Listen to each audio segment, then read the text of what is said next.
we're taking a closer look at 4 significant ways in which it's increasingly believed, or even explicitly known, that our current physical models are wrong.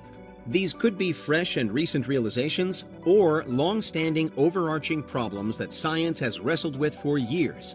But in both cases, the fact is that physics seemingly falls short, that we need to make amends or expand our horizons if we ever want to reach the next level of knowledge. First, we're diving into the darkest secrets of the universe for one of the most widespread unknowns in all of science: dark matter and dark energy. It's widespread in the sense that it's unknown according to pretty much everyone, but also in the sense that it is pretty much everywhere. Clearly, the universe is a vast and mysterious expanse, but the reality is more than just a little weird. The fact is that normal matter, that is, all that we can see and comprehend, only accounts for around 5% of the total mass energy content of the universe. The other 95% is made up of dark matter and dark energy.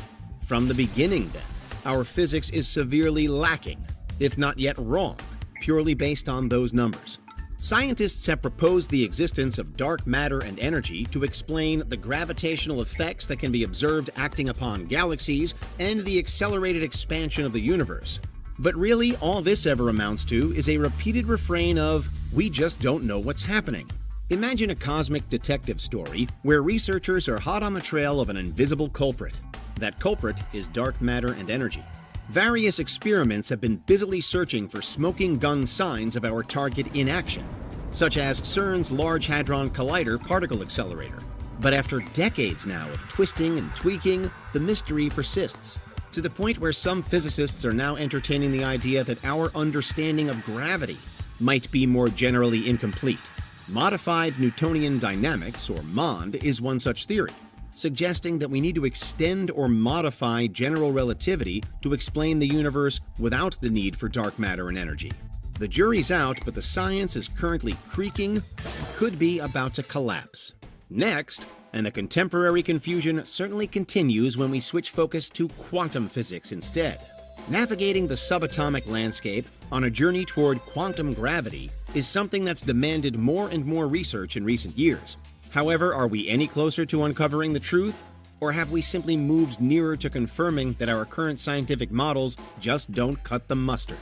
To briefly recap, we know that the relationship between the very small, governed by quantum mechanics, and the vast expanse of space-time, ruled by general relativity, has long presented a profound challenge for physicists.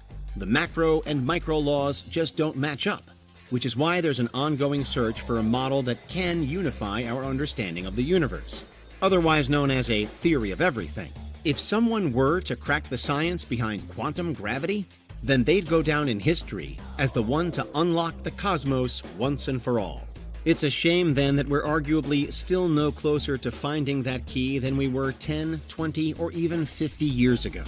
String theory remains a promising avenue in the minds of some, repitching the universe so that the fundamental building blocks within it are tiny, vibrating strings rather than particles.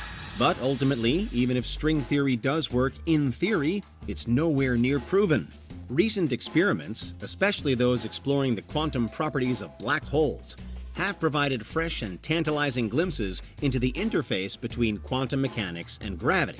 But are these yet more false dawns? Is there something fundamental that we're missing?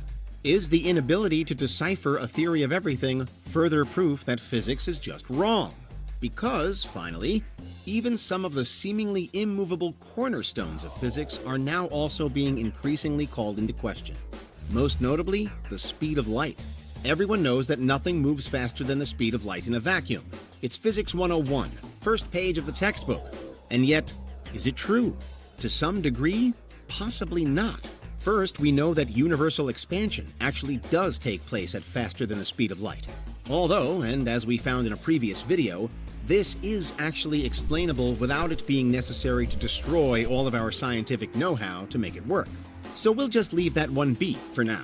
Second, we have the Alcubierre warp drive and other concepts like it, which again seemingly throw out all of the rules of light speed.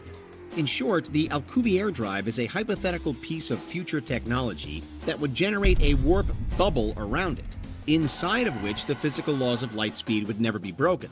but outside of which it would be possible to move anyone or anything at speeds infinitely faster than light. If you wanted to jet across the universe in seconds and you had an Alcubierre drive fixed to your vehicle or person, then it would ultimately be a cosmic dawdle. And here again, the physics does check out without any major revisions needed. It's just that the drive would seemingly require some as yet unknown and possibly impossible materials to work. For faster than light speed that would require a new understanding of physics, however, we again head into the quantum realm. Here, there are now countless experiments ongoing and aiming to, among other things, teleport matter and information. At the heart of much of the research is a little thing called quantum entanglement. If you haven't already heard of it, then you're sure to become more and more familiar with it over the coming years. In short, it's a phenomenon in which pairs of subatomic particles appear to be intrinsically linked to the point that they could be used to deduce information channeled between them, even if they were to be positioned infinite distances apart. This is a potential game changer not just in science, but in the human experience, because it could ultimately provide scientific proof of a universe and reality that's so much more connected than we currently picture it to be. For some, it could well be that by analyzing quantum entanglement, we do finally develop a theory of everything. In this case, it's not as though our current physics is wrong. It's just that it's severely underdeveloped, and therefore our universe is inevitably underappreciated. And in truth, perhaps that's a better way to frame the challenges that lay ahead. No scientist would ever claim to have completed it when it comes to understanding everything. That's just not possible. And of course, we've seen throughout history how the general knowledge of our species can take and has taken monumental pivots and U-turns in the quest for understanding. We once thought the Earth was at the center of the cosmos. We once believed that the stars were gods. Will we one day look back on the present day and marvel at how we once pictured the atom? Or at how we were once wholly unaware of myriad subatomic pathways? For now, the prospect of dark matter, dark energy, quantum gravity, faster-than-light travel, and quantum entanglement all force us to continually rethink what we know, to forever shift the baseline of our shared global intelligence. If physics isn't exactly wrong, then it is always changing, and that's what makes it all so interesting.